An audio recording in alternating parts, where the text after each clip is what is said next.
he had 32 pull-ups, and as I was hitting my pull-ups, I needed one more rep, just to like at least tie. I couldn't hit that rep, and I slipped, and I fell down, and I was like, crap, man, I've messed up. But then you come in rushing in, and you gave me like the craziest, the biggest hug. And I was like, bro, you did so good, bro. And in that time, that point, I was like, man, calisthenics is like this is the community, man. Be competing side by side with my brothers, and to be running these events, seeing everyone happy and able to showcase what they've got after they've worked like so hard, and just to see the growth in it, to see people consistently turning from boys to men.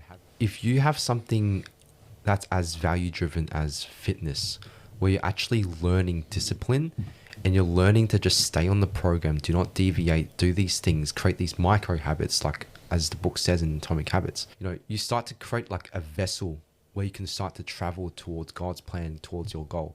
Focusing on whether it be pure physicality, pure spirituality or mentality, you're creating like a ship for you to sail.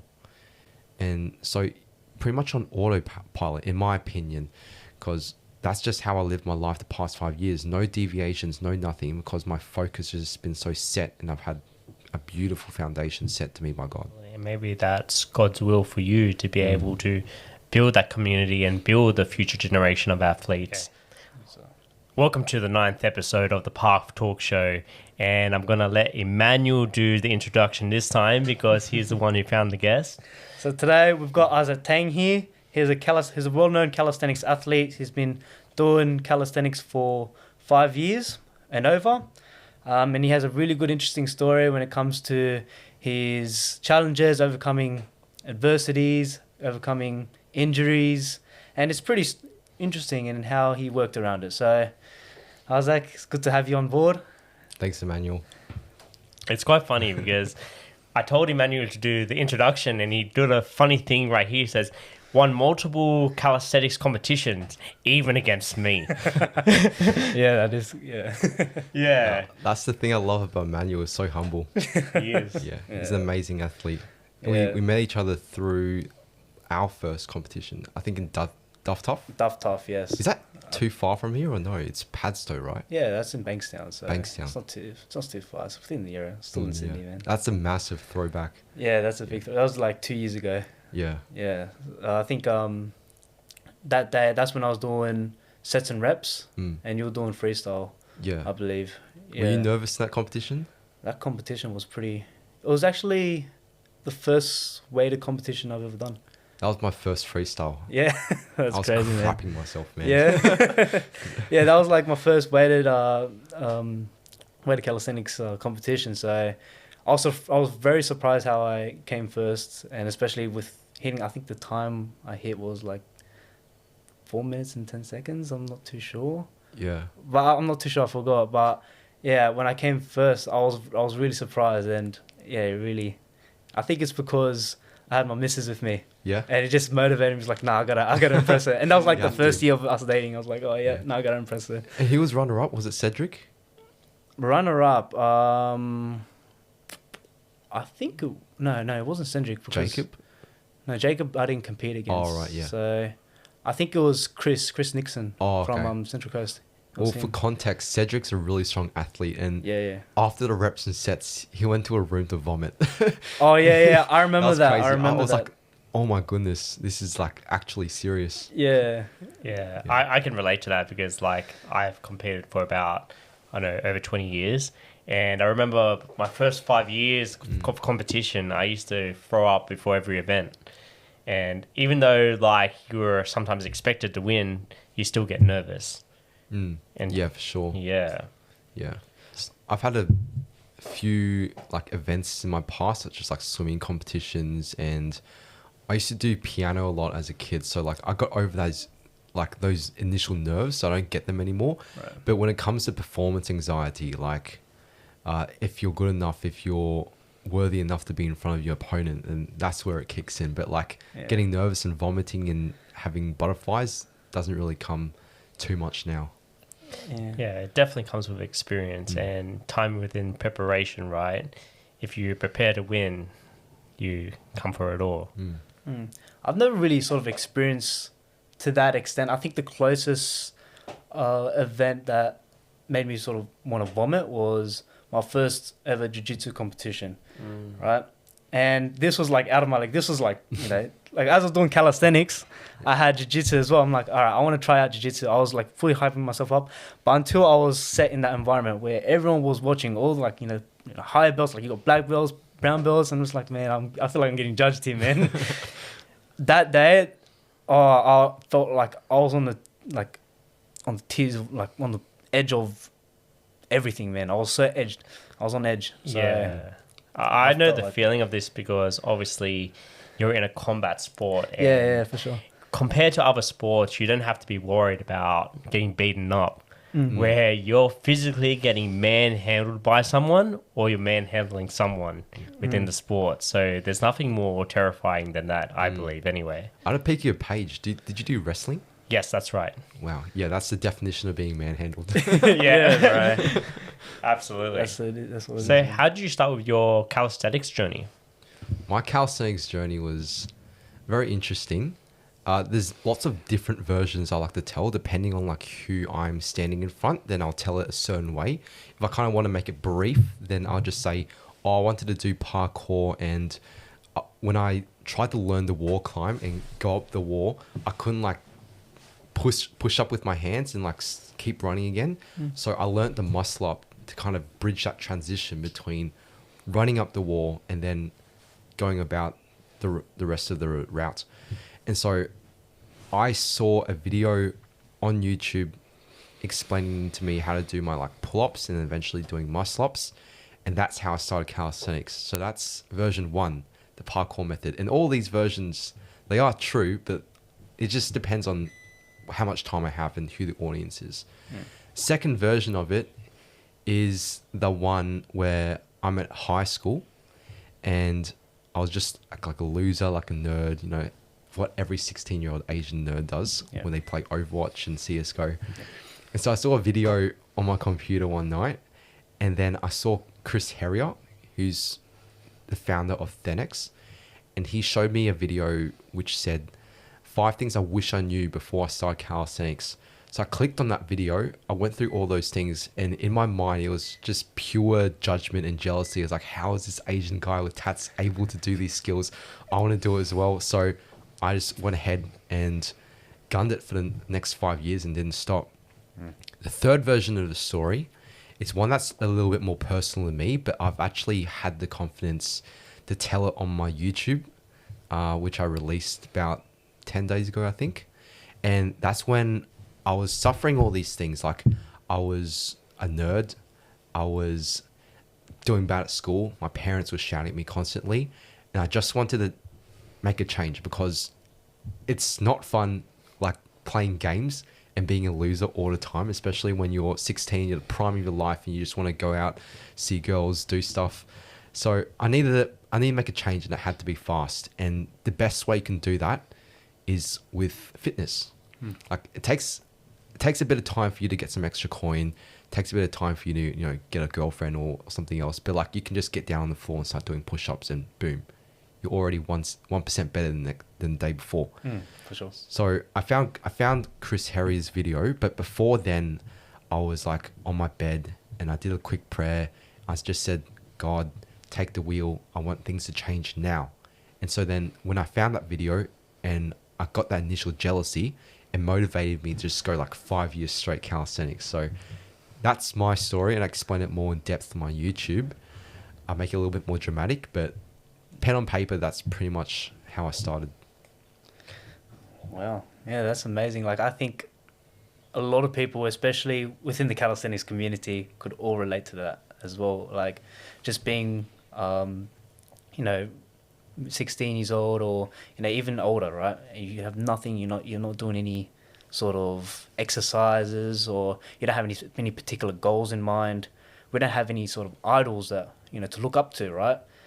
And when it comes to, being in that position, you just feel like, what are we doing with our lives, right? And, I could definitely relate to that as well. For me, it was I was body shaming myself. I didn't like the way I look, right? It was like skinny fat. It was like the worst you could be, right? And I found Austin Dunham as my inspiration. And Pull up or shut up. Yeah, pull up or push. Pull up or shut up. But yeah, Austin Dunham was my inspiration, and I also saw Chris Heria as well. And I'm sure that the whole entire calisthenics community could sort of relate to that. And they all went onto YouTube and all went to find out ways to start up, make a new change, right? And I'm sure everyone always made a prayer to themselves, wrote down, journaled, noted it down for themselves, saying, I want to be able to make a change right here, right now, because it all comes to that point. Yeah, and from there, that's when we grow. That's when we change. Yeah, definitely. And what do you find, how big is your faith in terms of when you go through your journey in calisthenics, when you go to compete, when you go to training, how much do you rely on your faith to progress forward? That's a good question. And obviously the reason why I'm sitting here today is to tell my side of my life that I don't usually put out in my own channels. So when it comes to my faith, I was religious a lot when I was younger, but I've always been an actionable person. So I'm never one to just rely on things to happen just by praying, or I'm not going to just read a Bible and expect good things to happen to myself. So when I sat down on my bed and prayed to God, I was expecting to fully live my life through his mission. And so what I do is pretty much living and breathing God's plan. And so I'm not one to like read the Bible every night. I'm gonna admit it. Like, I'm Christian, but I don't flick through the pages. I don't even remember the last time I've read the Bible. But my faith has never been as strong, and like, God is always number one priority for me. But I'm just going about my day, and I'm not deviating from my path whatsoever. That's how I define faith. And so when I do these competitions and I do all these things, I have like full certainty that I'm meant to be here because this is the path I've taken and it's not something else. So God has led me to this point. All my decisions I've done with calisthenics has led me to this point. So I have no fear and I have full faith. So that's my answer to that. It's pretty crazy too, because I just recently had this reflection and also experience. And I remember listening to this on a podcast where before I would only be praying for my desires, right? But I never worked out through my mission, through God's will. And I felt when I did that and I let go of the attachments I once had, all things were added in terms of things were happening in abundance. And I felt like exactly what you just said connected deeply in terms of being able to have faith in God, placing him first, and just trust in the divine, because great things can happen if you're willing to put him first, especially if you have a mission of progressing forward in calisthenics and through your faith, which you're doing amazing things. Yeah, I can certainly add on that as well. Lots of people just comes to a lack of discipline. I reckon they touch back onto, ask God for help and read the Bible and all these things. And you should definitely do it. It's definitely needed. But if you have something that's as value driven as fitness, where you're actually learning discipline and you're learning to just stay on the program, do not deviate, do these things, create these micro habits, like as the book says in Atomic Habits, you start to create like a vessel where you can start to travel towards God's plan, towards your goal. So by just, focusing on whether it be pure physicality, pure spirituality or mentality, you're creating like a ship for you to sail. And so pretty much on autopilot, in my opinion, because that's just how I lived my life the past 5 years. No deviations, no nothing, because my focus has just been so set and I've had a beautiful foundation set to me by God. That's amazing. And how do you find your journey's going at the moment? Because you're currently an online personal trainer. Were you previously a personal trainer working in the gym and then you progressed forward into being an online PT, or did you start off in that way? That's an interesting subject, and I haven't touched on this before at all. I have talked about how I work in meetups and helping people and creating competitions, but I haven't really talked about how that actually deviates from the standard method that people would go through. So when I first started calisthenics, I'll teach myself, but obviously I'll teach other people. I found passion in teaching calisthenics over, just gym exercises, telling people to walk on a treadmill and eat this many calories. It's always just been my thing, just body weight. I'm sure you can relate as well. For sure. But that doesn't really give you the money. You want to really go to where the demand is if you just focus on money. So my young mind realized that I'm so chill right now. I don't have to make these hard decisions because I can make them when I'm older. But right now, I just want to do what I want to do now that I have security. So the way that I went is when high school finished, I went to uni. And then after uni, I dropped out after one semester and did a TAFE course in personal training. I did Cert 3. So as I was doing Cert 3, I had a massive passion in teaching people calisthenics, and I didn't require a gym or anything to do that. I just needed my mates. I just wanted to literally just teach them so they can learn and grow the sport. That's what I had in mind. So I had Cert 3 personal training over here. I had potential to make good money just working a job. And I also had teaching my mates, pro bono, growing the community, growing my passion on this side. And I could only water one side. If I gave all my efforts towards, personal training, then I'll be in a secure job. I won't be working at Coles anymore, which I had for the past 4 years. Or I could put all my efforts into calisthenics, and I don't know what was going to happen with that. This is pre-Metabank. I had no idea where this was going to go. But, I just followed blindly in faith. And I knew that I had to do this. I couldn't work as a PT. I was halfway through my Cert 4. I dropped that. I just knew in the back of my mind, instinctively, I didn't need this. And so I put all my efforts into fostering about 3 people in the calisthenics community. They became athletes that were able to do muscle-ups, handstands. And so then we created a meetup. And so this was our gym. I fostered these guys to become really good, and we posted stuff on social media, and eventually we attracted a whole bunch of people that just wanted to join calisthenics because of the community. They don't pay a cent. They don't do personal training or group fitness within that community. They're just there to have fun, collaborate with each other, learn how to do these skills, participate in challenges. And eventually when this grew and we had concurrently 100 people in one workout, which was a crazy night, we had a competition. And that's when I also met you in that first competition, right? The first one. The first Metabank one. I believe, yeah, it was that one. Yeah. And so that's kind of how the community kicked off. And then from then just snowboarded. And I did street workout competitions in Fit Expos. And then eventually the people that I found in that initial Metabank meetup, I moved out with to Burley Heads, and that's when I became an online coach. So if I was to stay in personal training, I would have limited myself because I would have had the job security. I would have been able to quit Coles.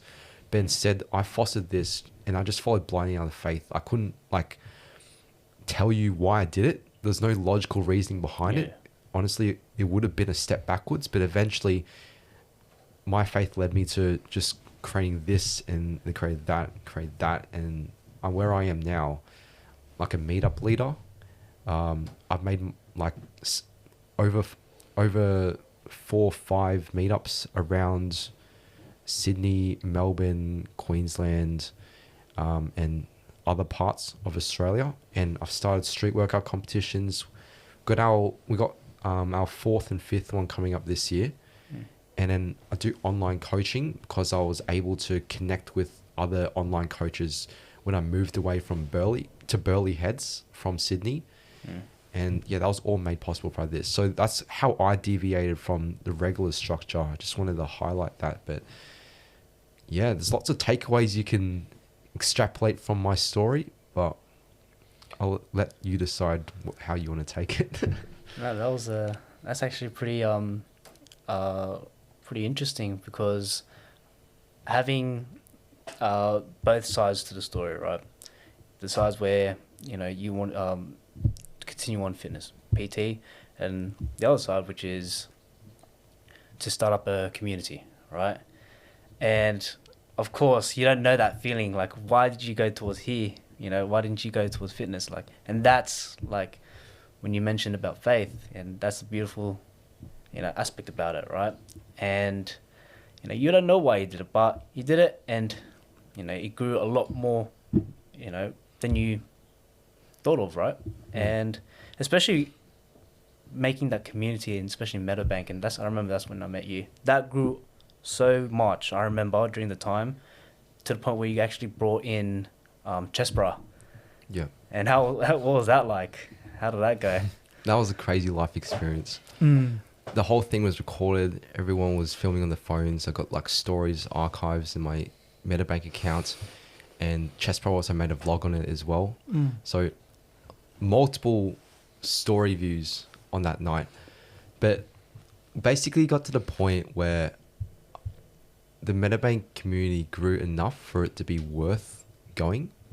And we've already been hitting weekly numbers of 50, 60, 70. And so when Chest Brah came, it boosted up really high to like 100, 110. But it was also from people that did bodybuilding and other stuff as well.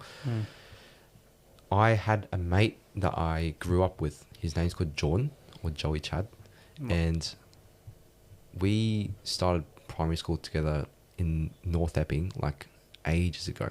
And so he's my good mate, and he's good mates with Chest Brah. So that connection naturally got Chest Brah to come to the community. And for people that don't know who Chest Brah is, it's Said Subversion. He's Ziz's brother.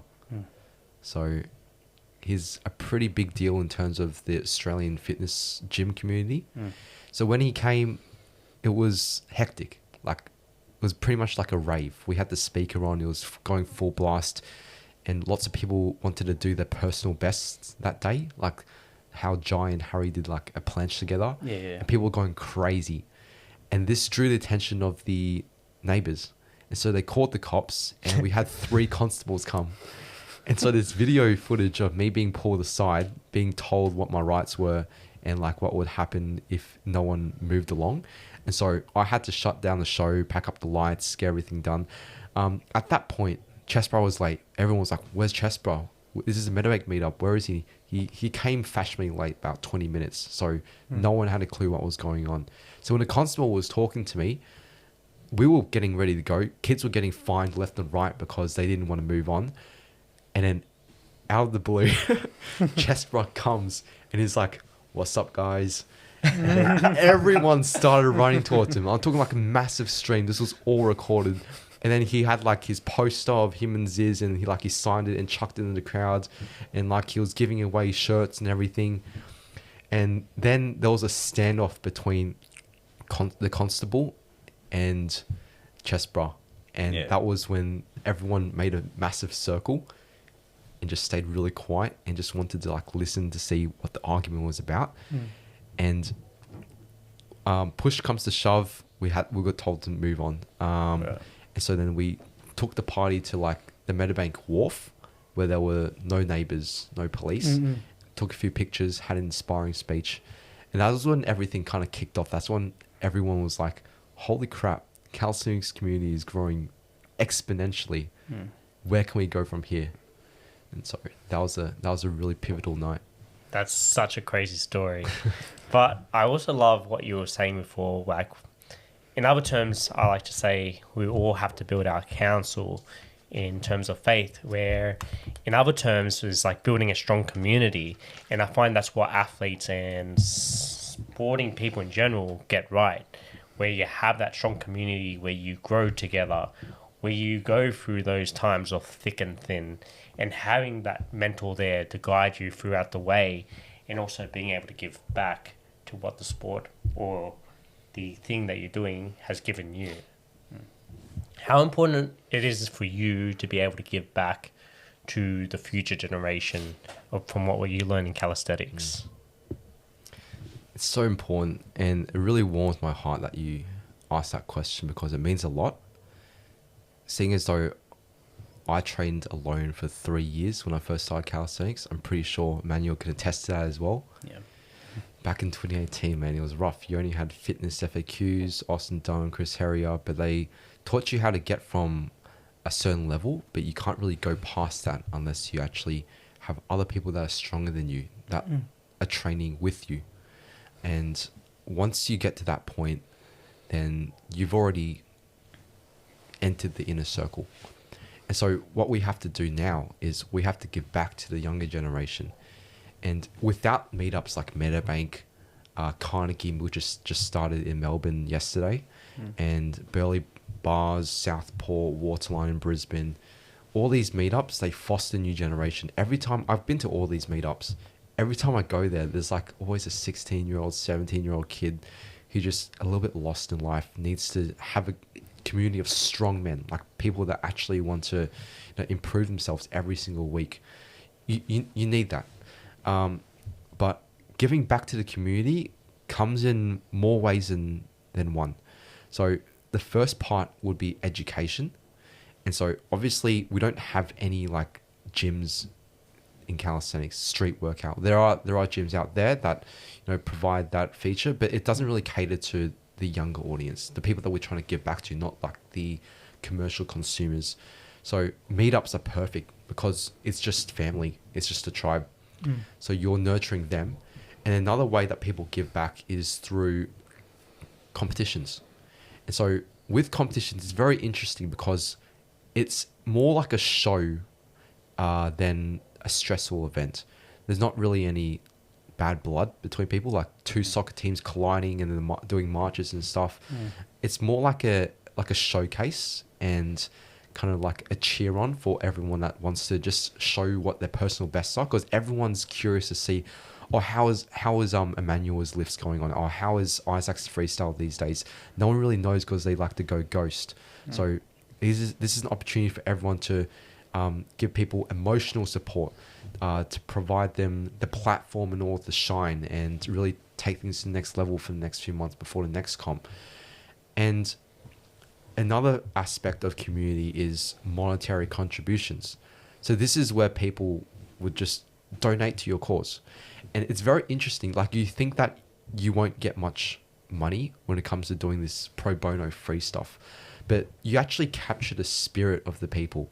So let's take it back to April when I did the Melbourne Fit Expo. It was a very hectic setup. We have the rig that we do all our calisthenics stuff. It's like a scaffolding base that's like this, and then just a post in the metal bar. We had to transport that from Sydney to Melbourne. And so we had some method of transport doing it for us for free. But then just last minute, things didn't click, they didn't align. And I was at the Fit Expo in Melbourne already thinking, is everyone just going to come to the expo and just sit down and play patty cake? Like, what's going to happen? Are we going to do some calisthenics or not? Eventually worked something out, and we went on Upwork and then got a guy to drive us the bar for about 2,500 Australian, which is a massive setback, a massive dent to my wallet, because I just came back from a trip to China and Japan. And so I was completely out of funds.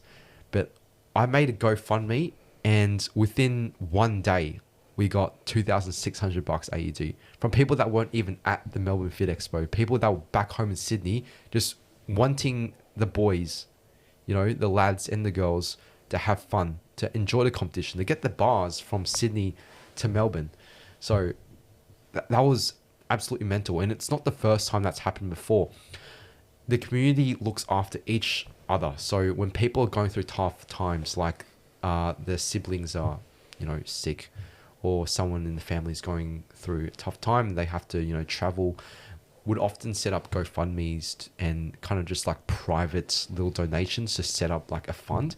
And I look back at these and I see like the greeting cards. Even my mate Tyler, he dislocated his knee in late May. My mate Aaron from South Australia gave him a gift card, which had all the names of people that donated to him, and gave him flowers and gave him donuts. Like, these are just normal things that we set up because we have that strong base of a meetup, because we have that strong base of a competition where we see each other biannually or whatever. We're able to, look after each other in a monetary sense as well. So there's levels to everything, which is what I love about the community and just giving back to people in different ways. 100%, and I agree with that.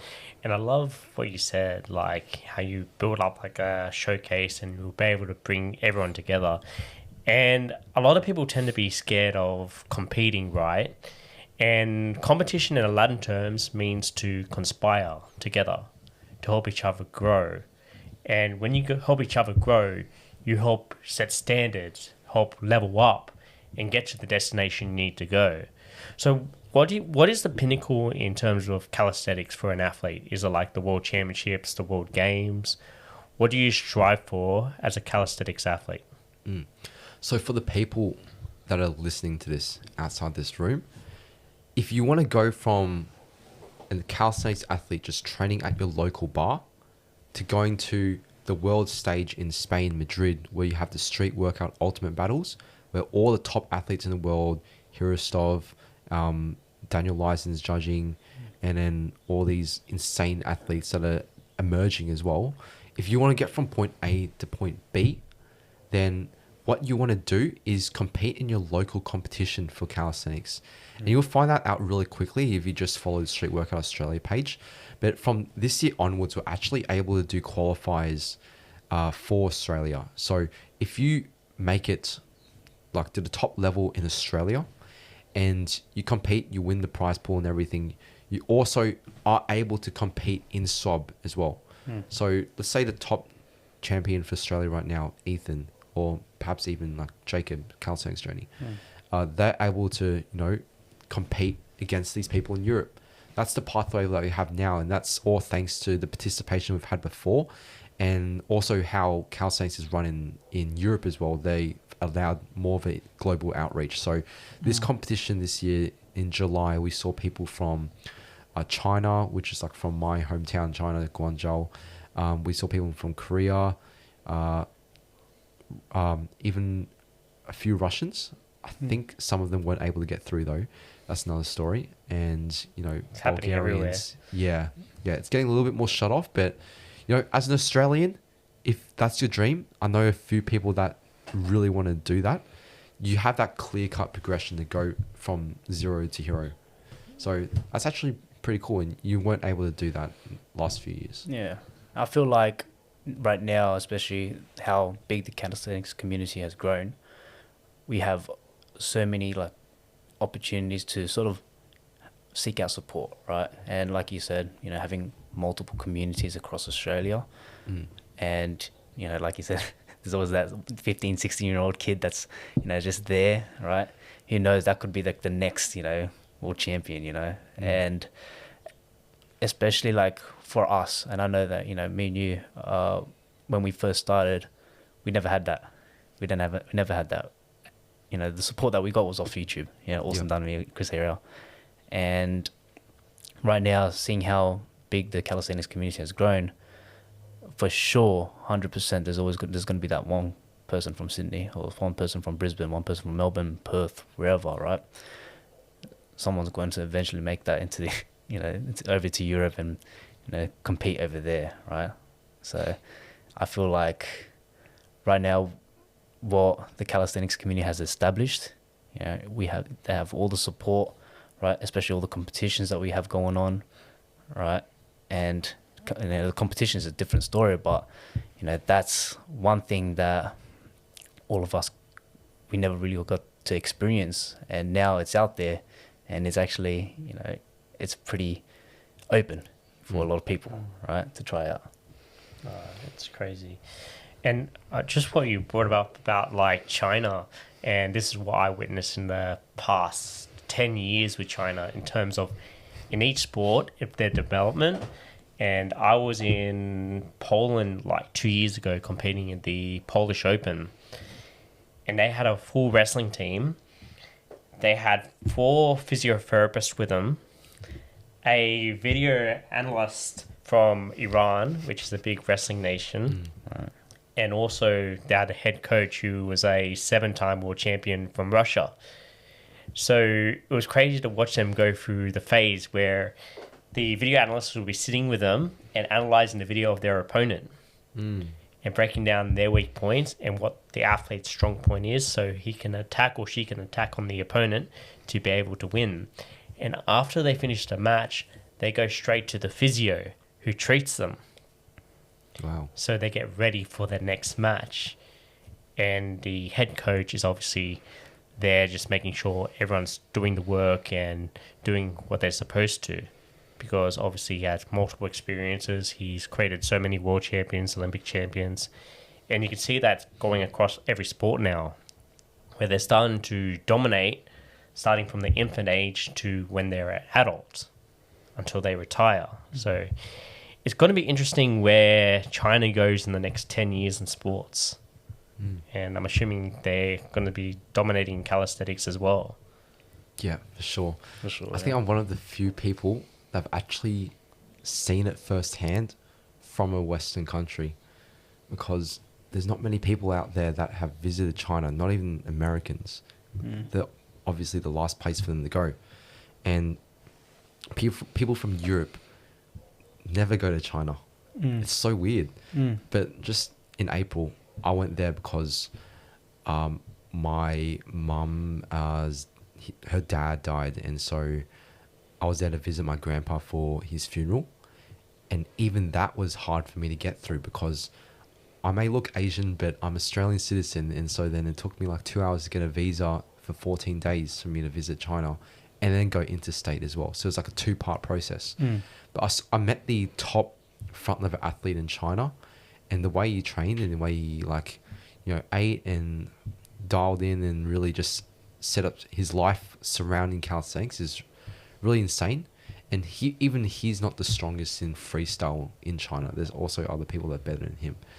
So yeah, China definitely should watch out for them. But they're very unknown, very interesting. But I'm actually editing a vlog right now, so you guys will see my China experience on my YouTube. But yeah, it's really interesting how you brought that up as well, because you've obviously seen it through wrestling. Yes, that's right. Yeah, you see through many sports and how they evolve. Usually there is the creator of the sport, then there's someone that dominates, like a country. For I can only use this more in terms of wrestling, where wrestling started off with the Greeks, right? And they started off in the ancient Olympics. So wrestling was famous in Greece, but it was perfected by the Russians, then followed by the Americans and the Iranians. And now it was, for a long period of time, it was Russia that was dominating. But ever since that incident happened with Russia, and now a lot of the Russian athletes aren't able to compete at the Olympics due to what's happening right now. The Americans have caught up, and now they're dominating in the sports. So I see that is a progression in many sports, where there's a creator, there's someone that takes over and dominates, and now if you're put in a situation like that, there's a new country out there that's dominating in this current day and age. Very crazy to think about. Yeah. Sure. And to think that we spent so many years in Australia just training alone, not having this vision. There's no urge for us to go and dominate. I would even say that I don't even have a desire to be, a top athlete. I'm just here to help foster the communities that we have right now. If we had this set up now, if I was going to go to my younger self and be like, hey, look, you can make it to the top. You're 16-year-old. You got a fresh slate. You can train up to be the best. That would inspire my older version to, get to the top. But things are different now, and it's time for us to, give back, just like what you said before. Yeah, absolutely. And maybe that's God's will for you to be able to build that community and build the future generation of athletes, where I think we are trying to make changes in Australia where calisthenics or any type of sports is more like a hobby here, where overseas is where they put bread on the table. So it's all or nothing for them. And there's a different mentality when you have to put bread on the table. Oh, yeah. Huge sense of nationalism as well. Definitely. Sure. One thing I want to talk about is the competition environment in calisthenics, and it really did sort of touched my heart when you mentioned how when competitors, compete, it's like a showcase to show everyone what we've got, right? And I remember the first competition I done in calisthenics, which was the sets and reps back in 2021, right? This was in Surrey Hills, right? And I remember everyone just hyping each other up, just encouraging everyone to do their absolute best. And when I was competing during that time, to feel the vibe, the energy, and just everyone cheering you on, it just made me think that, how much people really care about the sport. And, it really does push you to do your absolute best, right? And every competition I've done, especially the one when me and you competed against each other, right? When I couldn't do that one pull-up, right? I remember, I think you had 32 pull-ups, and I think I had to beat 32 pull-ups, I believe, yeah. And as I was hitting my pull-ups, I needed one more rep, just to at least tie or something, right? Yeah. And I couldn't hit that rep, and I slipped, and I fell down, and I was like, crap, man, I've messed up. But then you come in rushing in, and you gave me the craziest, the biggest hug. And I was like, bro, you did so good, bro. And during that time, that point, I was like, man, calisthenics is this is the community, man. And hearing how you literally put a lot of effort in creating these communities, creating these competitions, how do you feel about doing all this, and especially witnessing it, firsthand for yourself, even as a competitor and an organizer? How do you feel about all of that? It's always my biggest passion, to be competing side by side with my brothers, and to be running these events, seeing everyone happy and able to showcase what they've got after they've worked so hard, and just to see the growth in it, to see people consistently turning up, turning from boys to men, having a tribe, having a new group of brothers, and also to see meetups and other meetups, cross-collateralize. They'd like to join each other's meetups. It's a whole culture that we've developed, and it's amazing. It's beautiful. I can talk all day about it because it's literally my life. I wake up in the morning, I open my eyes, I'm like, can't stay in bed. The boys need me. Come on. I've moved out from Sydney to Burleigh Heads and Gold Coast with my mates that I met from the meetup, and that's our small micro community now. So it's really important that you have these communities on top of communities as well. But at the core of it, it all comes back to, the passion for calisthenics. And when you can just have a really strong passion and foundation, then everything just grows from that, You have your roots, you have your seeds, and then people see how secure and strong you are, and they gravitate towards that. So, to the people that like what we're saying right now and want to start their own meetups, the best advice I give to people, and this is what I said to the founders of UNSW Street Workout, the first university calisthenics meetup in the whole of Australia, to be official. I said that you have to have a core group of brothers. It's no point just getting new people every week, because eventually that's going to fade. That's going to go away. It's not meaningful. When you have just 2, 3, 4 people that you just train with constantly, and you show up time and time again, you're there supporting each other, you're genuinely wanting to see them succeed, you're shouting in their face, being up, we're like, let's do it, or just say slurs at them and make it super casual. People sense that. People want to turn up, and they want to become a part of that, and eventually they do, and eventually they become part of your inner circle, and then it's like a whole thing. So you go back to a few themes when it's community as a whole. It's very beautiful, and it's a pleasure to do these competitions with you, man, because Yeah. you learn more about yourself, For sure. and you learn more about other people when you're in these stressful situations. Like your true colors come out. Yeah, for sure. Yeah. Yeah, well, you are the resemblance of the 5 people you surround yourself with every single day, right? And because you're going through that thick and thin, and it's your pride and joy, and whatever else you pursue in life, you're willing to give your time for free because you know what it takes in order to get there. And where do you see yourself in the next 5 to 10 years in terms of going through your purpose now?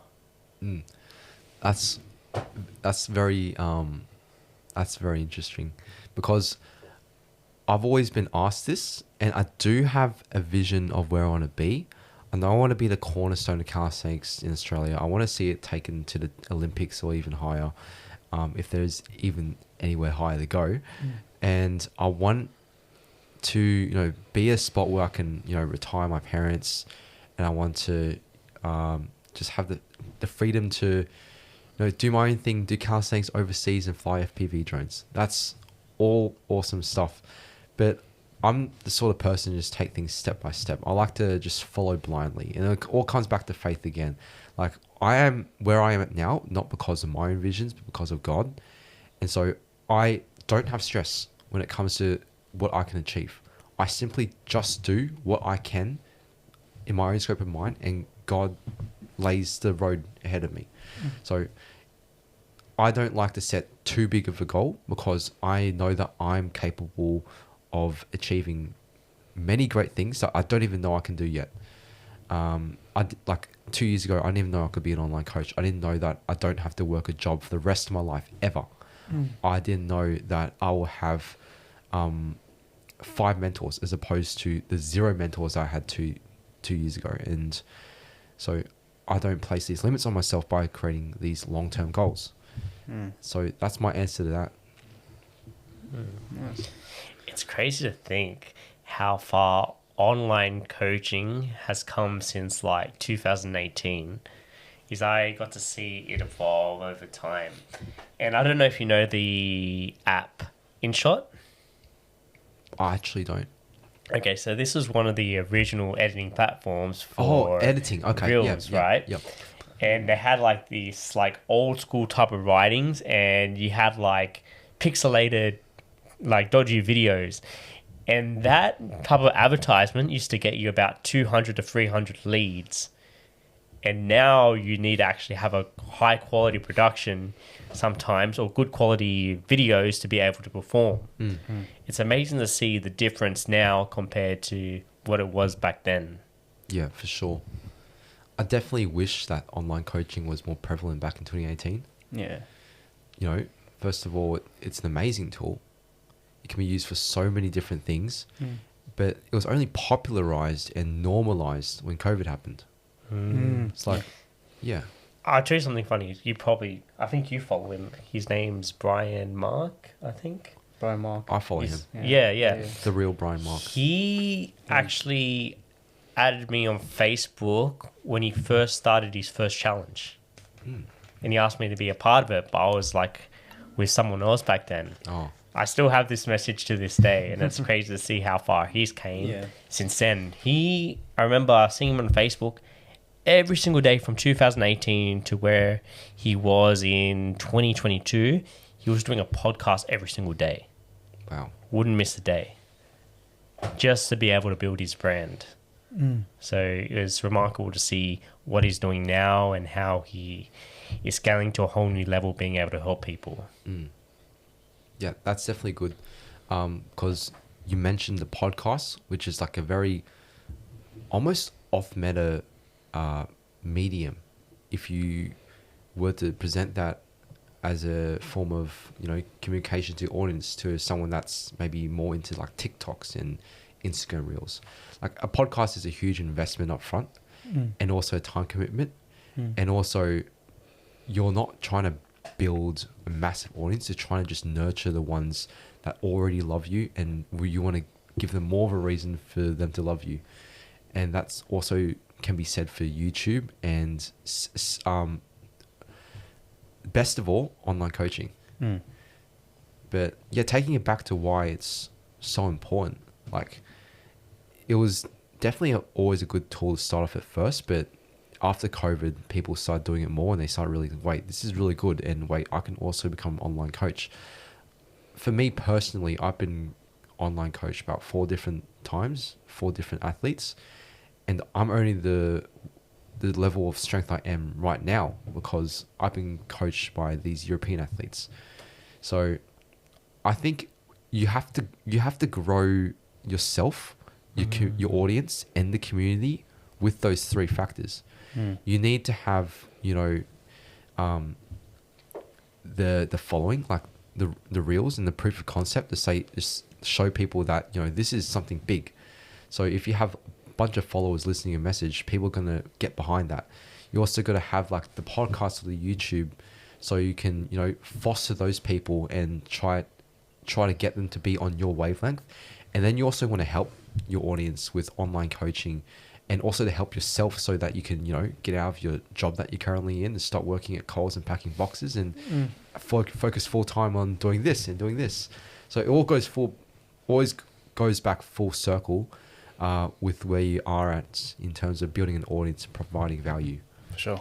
Definitely. And it takes a long time to be able to build such a following. And there's a great book called 1,000 True Fans. Yep. And it's gradually building true followers over that time and just trusting the process. Everyone thinks things happen overnight, but it really doesn't. Everything takes there's a 10-year game in terms of I use for wrestling. You don't become a world champion after a year. It's a 10-year journey to be able to do that. But to be a pure master at something, it takes over 20 years. To be like a sensei or professor in something that you are quite passionate about. Yep. Yeah, for sure. Look, sensei level will be insane. Yeah, exactly. Yeah. So they can't grow a beard. Yeah, you have to go like Mr. Miyagi. Yeah. Oh, definitely. And I don't know if you've spoken to Stanley Brown before. I actually haven't, no. He's an interesting guy as well. Is he... Tell me a little bit about him. So it was quite funny because I met him through what we were talking about previous to this podcast through Nick. So I ended up interviewing him back in 2020. So what you see on YouTube is a little bit different to what you see in person. He's a bit more introverted when you get to speak to him, but what you get out of him is quite inspiring. He knows what he's doing, even though he tends to keep things to himself just because he's more introverted that way. But you see how much work he's put in through his story and his journey. Yeah, I found he's just someone who puts in the work daily and just focus day after day, where a lot of people tend to just think at the end result. He focuses on the result each day, what he needs to do. And I think that was one big thing I took away from him. Yeah, that's amazing. Definitely resonate with that idea. Just ending the day with a win is always very, very good. Lots of people get stressed out. You get the term paralysis by analysis thrown out multiple times. You have people that are really smart, that are gifted at school, and they're able to achieve these massive projects. But when it comes to actually doing their own thing, and now they're on the hook and they're being judged by other people, they're not even able to make the first step because of fear of judgment. But, when you have someone that's a little bit more, dumbed down, and they're able to just be blind to what's ahead of them and move one step at a time, I've always noticed I pay more respect to those types of people because you can just see that they actually care because they have the discipline, they have the hard work, and they're there each day. They're more trustworthy. And so the Stanley dude, I'll definitely have a check of his content. Yeah, very good guy. Yeah. And I'm quite curious about your journey in faith as well, because you spoke a lot about faith and trusting in God. Were you born in a religious family, or did you turn to faith over time in your life? That's a good question, because everyone has a different journey. And it does tell you a lot about who you are as a person when you grow up, and also about your family as well. So I can just start with my family. My dad, he is one of 7, and so his biggest brother, the oldest one, moved to Australia to kind of scout out and see what's up, and he found faith and Jesus Christ. And so then he brought his entire family over to Australia and turned them all Christian. And so naturally, my dad went to church. And so with my mum, she moved away from her family, 18, went to Australia, $500 in her pocket, worked at an ice cream maker, studied, slept in the car, all that stuff. Found faith because church was teaching her English, so she naturally went to church. So my mum and dad met at a Chinese church, and then eventually I came along and I naturally became Christian. I was always Christian growing up. Like, I went to playgroup when I was 6 months old. Yeah. Yeah, and just did all of that. I never really questioned faith as much because I've always just had a sense that it was correct. So I've definitely engaged with everything when it comes to what my Sunday school teacher said. But they always say that, you know, everyone's Christian until things go south. But fortunately for me, I got picked up by God and just went through the fitness grind when I was 16. So it's definitely not easy. You know, being a follower of Christ is not easy. That's because I've been set out to do a certain thing. Some people, and I'm not going to speak for people, but I'm just going to point out that when you have a difficult life, it's because you don't have vision. You don't have something difficult that you're trying to achieve. If you're busy, if you're trying to achieve this thing that seems so impossible, like creating a community, competitions, building yourself to this extreme level of physical endurance and strength, you don't have time to be sad. You don't have time to make poor decisions. You're simply just going about your day in this vehicle and you're following God's plan.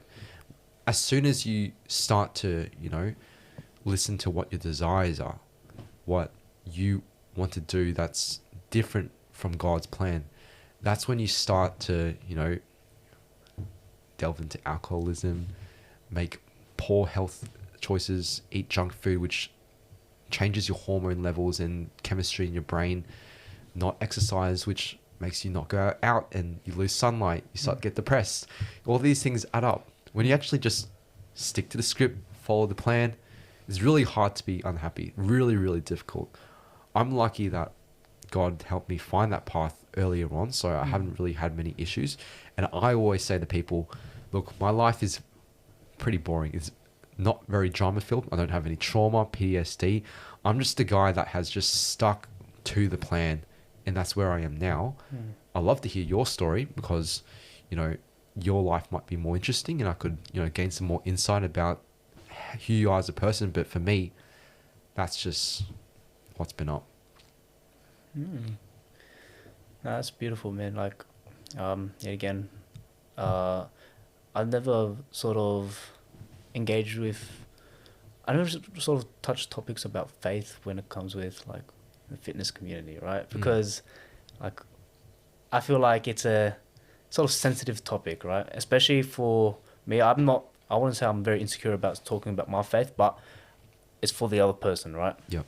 And I guess it comes from, I guess I wouldn't say it's more of a judge, but it's like it's a like to them it may seem like a random topic, but I feel like, you know, faith is very important, especially for me, and especially growing up in a, you know, in a Christian family, Catholic family. My oldest brother, he's a priest, Catholic priest, right? And especially growing up, sort of similar to, you know, your story. My parents, they went to church because, you know, they wanted to improve on the English as well, right?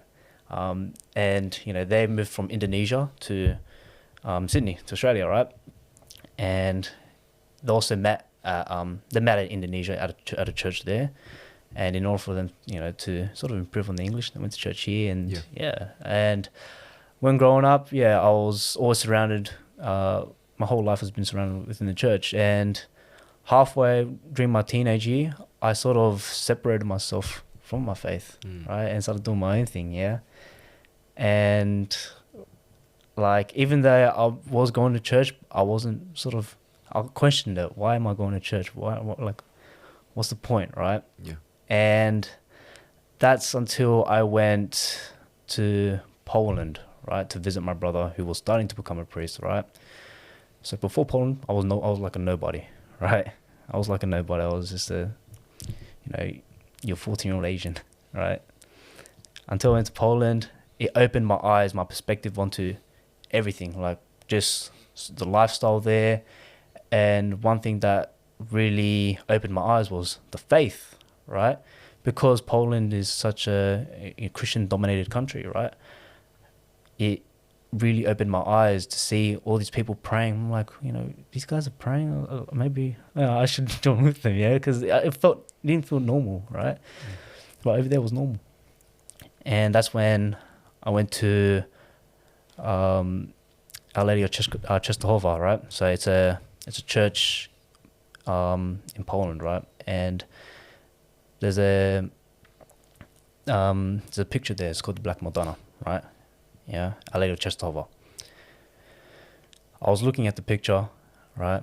And as I was staring into it, I was praying. And what happened was I felt the presence of that picture looking at me. And from that moment, it made me tear up. It literally made me tear up. Yeah, even talking about this gives me chills, right? And from there, that's when I got this, like, I was going through a whole bunch of emotions, a roller coaster of emotions, right? I didn't know what to do until I spoke to my brother, yeah? And I spoke to my brother, and he's been studying about Christianity, about Catholicism, theology, yeah? I spoke to him, and he gave me really good advice and definitely opened my heart towards faith, right? After Poland, I came back. I went back to Sydney. I felt this adrenaline. I felt like I had a purpose, right? I knew what to do. I set literally a list. I never set a list in my life. It was stupid, right? I just set it up. I was like, I wrote it on my phone. I was on the airplane. I'm like, okay, yep, that. I bought a book just to write everything down, my reflection onto myself. And it took me a long time to even get back into my faith. It took me a long time to go to church for a reason, right? I went to church, and I didn't know what I was doing, but I was just doing it because I was just following my heart, right? And that's when I started getting all these answers from God to do these things, to do this, to do that, right? And I just did it, right? I didn't know where it would go to, but I just did it. And it led me towards fitness. It led me to just basically being the person who I am, right? Building friendships, especially when it comes to family, showing more gratitude, and developing good characteristics, good habits, right? And being who I am right now, sort of talking to a lot of athletes, a lot of people who work out, fitness industry, I felt like I was sort of alone, like any person with faith, right? Until I met a few people who actually are practicing their faith, and hearing it from you as well surprises me, to be honest, because like I never thought of just like calisthenics and faith put together, right? And it just brings me joy to hear this, and hear this from you. Like I said, from my personal experience, I grew up in a Catholic family. I drift off at one stage of my life, being brought back into it, and sort of connecting with a lot of people through faith, through hobbies, calisthenics or jiu-jitsu, even personal training, trying to inspire as many people as I can. It all comes down towards my faith. So, that's sort of my story into it, and just hearing it from you as well, like it definitely does, put things into perspective, about all of us, really. And that's awesome. So happy to hear that. Like, from me as well. Like, I don't see anyone from Faith and Calisthenics. So to hear your story, that's new on my end as well. And I'm so happy for you. Because we have a shared kind of experience growing up. You need to hit that lowest low so you can just like take things to the next level and become a new version of you. It's not spoken about because it's not something that's easy to say. Yeah, that's why I say that, you know, I feel like it's insecurity for most people. Like some people don't have that. Yeah. But yeah, it is. I feel like it is sort of judgmental in a way, but as well as I feel like it should be spoken. Like we should really speak about it. I agree 100%. And God comforts you when you're at your lowest moments. And that's when you feel his presence. Because like his 12 apostles were all sinners. Like Matthew was a debt collector. He was taxing all his own people. Then you had Peter, Simon at the time, who lost his faith in God, but he regained it after Jesus worked his miracle. And every other one had their own story as well. And he always comforts you when you're in need. And I felt it like at my strongest probably this year alone, where it was kind of funny because I was hearing his voice from time to time. And I started praying in the car on my way to the gym to coach, on my way to do acting because I'm looking to pursue acting. And through that, I learned truth.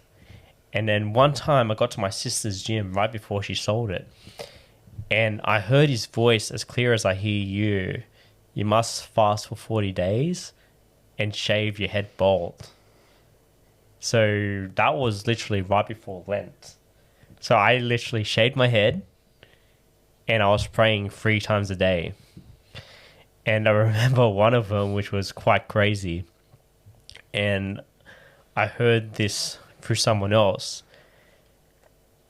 I prayed like, Jesus, come before me so I am comforted. And he appeared to me like in a dream. The first one was with him in a robe with this beautiful brown hair. It's like when a girl goes to a salon and the hair is just so shiny. But his face was shining like the sun. So I couldn't see his face. But I could see the apostles behind him. And it was within that 2 seconds I saw him. And then it happened again like 2 weeks after that. And it was with him with the thorns. And I found an actual picture of how he looks like in my dream. And I actually just found this 2 days ago, which is like crazy. So this was like the picture how I seen him. It was like a Jewish looking man. Wow. Tall, long skinny face, long nose, and he was looking another direction. And I turned my head for a second and I looked back and then I saw this guy with a chubby face and he had this funny little hat on looking at me like death staring me. And like from there I just started going to church more regularly. I started reading the Bible and he was on the journey of me wanting to restart my podcast. He's put it in my heart for a long time, but I kept on pushing it aside. I was like, no, I don't think I want to do this. But I kept putting it in my heart until the point I surrendered and I was like, you know what? I'll leave it to you. I trust in you and I surrender myself to you completely. And yeah, this is how the podcast started. That's amazing. Like the Path Talk Show. Yeah. And my brand, Via Valenti, also translates to Way of the Mighty or Path of the Strong. So that's really awesome. Yeah. So what advice would you give the younger self when you first started in calisthenics, all the knowledge you have now? I think about that all the time, but it's not always an easy answer. And I guess it would be to just keep doing what you're doing because, you know, you've always stuck to the script and it worked. And all the things that I thought was working against me was working for me. So I wouldn't change anything, because those are challenges set by God, and they have to be completed within that order at that time for another thing to happen. So, for example, I could say that I should have joined the calisthenics community earlier. And when Emmanuel was at the competition Surrey Hills in 2020, and Mariano was competing, Jacob, Mariah Stock, Andrew, I've seen all those guys. I've watched all that. I wished I was there.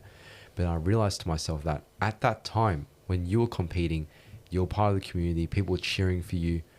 I was in my own circle, fostering the people at Meadowbank. And that's what created another thing.